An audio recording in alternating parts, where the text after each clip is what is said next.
Mga balita katutukan karon sa One Western Visayas.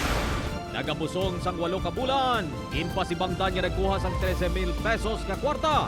Ginpahayag din kapkapan kag ginpauba pa sa Anilaw, Iloilo. Filipino-Chinese community sa Iloilo City kag Bacolod City nagtinilipon agud sa ulugon ang Chinese New Year. Tricycle driver patay matapos ginlampusan sang bato sang pasahero nga nagtaban sang iya tricycle sa Bacolod City.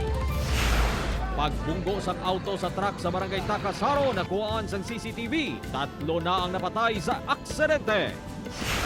Kag 75 anyos nga babayi sa Iloilo City nag-breed sang superworm para mangin-feed sang exotic animals kag pwede man lutuon para makaon. Bantayan karon sa One Western Visayas alas 5:10 sa hapon.